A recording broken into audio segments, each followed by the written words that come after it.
एक बार महान तपस्वी दुर्वासा ऋषि स्वर्गलोक की ओर जा रहे थे। उनके गले में एक दिव्य माला थी जो उन्हें स्वयं देवी लक्ष्मी की कृपा से प्राप्त हुई थी। यह माला अत्यंत पवित्र थी। इसमें लक्ष्मी जी की कृपा और समृद्धि का वास माना जाता था। तभी सामने से देवराज इंद्र अपनी ऐरावत हाथी पर सवार होकर आ रहे थे। दुर्वासा ऋषि बोले, इंद्र, ये दिव्य माला देवी लक्ष्मी का प्रसाद है, इसे श्रद्धा से स्वीकार करो। इंद्र ने माला ले ली, लेकिन इंद्र को अपने वैभव का अहंकार था। उसने माला को अपने हाथी ऐरावत के सिर पर रख दिया। ऐरावत को उस माला की महिमा का ज्ञान नहीं था। उसने माला को सूंड से नीचे गिरा दिया और पैरों से रौंद दिया। दुर्वासा ऋषि अत्यंत क्रोधित हो गए।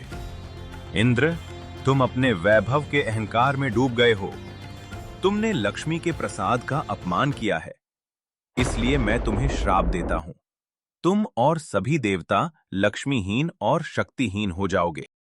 ऋषि के श्राप से देवताओं की शक्ति समाप्त होने लगी। स्वर्ग का वैभव नष्ट होने लगा। देवता भयभीत होकर एकत्र हुए। अब क्या होगा? हमारी शक्ति समाप्त हो रही है। हमें कुछ तो करना ही होगा। तब सभी देवता भगवान विष्णु के पास गए। प्रभु, हमें दुर्वासा ऋषि का श्राप मिल गया है, हमारी रक्षा कीजिए। भगवान विष्णु बोले, इस श्राप से मुक्ति पाने के लिए तुम्हें समुद्र मंथन करना होगा। समुद्र से अमृत निकलेगा, उसे पीकर तुम फिर से शक्तिशाली हो जाओगे, लेकिन इसके लिए तुम्हें असुरों की सहायता लेनी होगी। फिर देवताओं ने असुरों को बुलाया। क्या तुम समुद्र मंथन में हमारी सहायता करोगे? इससे हमें क्या मिलेगा? समुद्र मंथन से जो भी निकलेगा हम आपस में बांट लेंगे। ठीक है, हम तैयार हैं। फिर असुर और देवता मिलकर समुद्र मंथन करने लगे। मंदराचल पर्वत को मथनी बनाया गया और नागराज वासुकी को रस्सी। देवता और असुर दोनों समुद्र मंथन करने लगे, लेकिन पर्वत समुद्र में डूबने लगा। तब भगवान विष्णु ने कूर्म अवतार धारण किया। उन्होंने विशाल कछुए का रूप लेकर पर्वत को अपनी पीठ पर संभाल लिया। मंथन फिर से शुरू हुआ। सबसे पहले निकला भयंकर हलाहल विष। देवता घबरा गए। तब भगवान शिव प्रकट हुए। विष पीने से उनका कंठ नीला हो गया और वे नीलकंठ कहलाए। फिर समुद्र से एक एक कर रत्न निकलने लगे। कामधेनु गाय जो ऋषियों को दी गई, ऐरावत हाथी जो इंद्र को मिला, उच्चैश्रवा घोड़ा असुरों के राजा बलि को मिला, कौस्तुभ मणि भगवान विष्णु ने धारण किया। कल्प वृक्ष देवताओं को मिला अप्सरा रंभा, जो देवताओं को मिली पारिजात वृक्ष। देवताओं को मिला समुद्र मंथन से चंद्रदेव भी प्रकट हुए, जिन्होंने अपनी शीतल चांदनी से पूरे संसार को प्रकाशित कर दिया।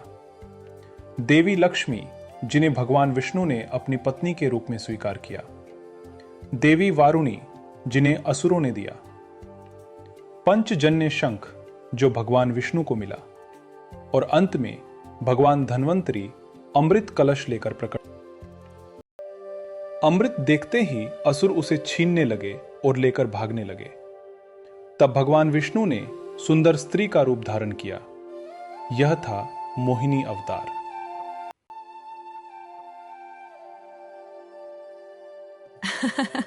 अरे रुको रुको, मैं अमृत को सब में बराबर बांट दूंगी। आप सब शांति से बैठ जाइए। देवता और असुर अलग अलग बैठ गए। असुरों में एक चतुर असुर था, स्वरभानु। उसने देवता का रूप धारण किया और देवताओं के बीच जाकर बैठ गया। जब मोहिनी अमृत बांट रही थी, तभी उसने भी अमृत पी लिया। सूर्य और चंद्रमा ने उसे पहचान लिया। प्रभु, ये देवता नहीं असुर है। हाँ, ये असुर है। सूर्य और चंद्रमा ने उसे पहचान लिया। भगवान विष्णु ने तुरंत सुदर्शन चक्र चलाया। चक्र ने उसका सिर धड़ से अलग कर दिया, लेकिन क्योंकि वह अमृत पी चुका था, इसलिए वह मर नहीं सका। उसका सिर राहु कहलाया और उसका धड़ केतु। तुम दोनों की वजह से मेरी ये दशा हुई है। अब मैं समय समय पर तुम्हें ग्रसता रहूंगा। और इसी कारण जब राहु सूर्य या चंद्रमा को पकड़ता है तब पृथ्वी पर ग्रहण लगता है। अगर आपको ऐसी ही पौराणिक कहानियां पसंद हैं तो वीडियो को लाइक करें, कमेंट में अपनी राय जरूर बताएं और चैनल को सब्सक्राइब करना ना भूलें।